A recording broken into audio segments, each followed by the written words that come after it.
السلام علیکم ناظرین، ایم آر نیوز کے ساتھ میں ہوں محمد ابرار اور میں ہوں راشدہ حفیظ۔ اسلام آباد سے آپ کو آگاہ کرتے چلیں۔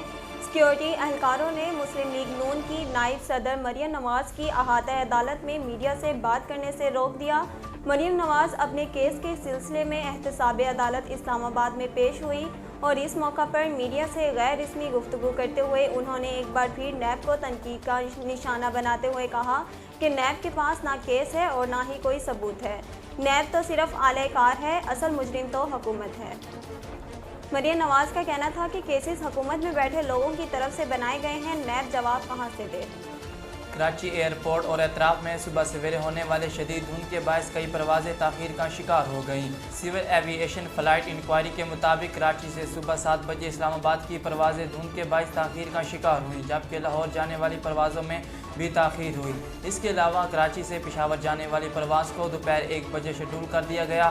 فلائٹ انکوائری کے مطابق کراچی سے دبئی جانے والی پرواز میں 2 گھنٹے تاخیر کا شکار رہی، جبکہ کراچی سے استنبول جانے والی غیر ملکی ایئر لائن کی پروازیں بھی تاخیر کا شکار ہو گئیں۔ سول ایوی ایشن حکام کے مطابق دھند کم ہوتے ہی پروازیں مکمل طور پر بحال ہو جائیں گی اور تاخیر کا شکار ہونے والی پروازوں کو ری شیڈول کر دیا جائے گا۔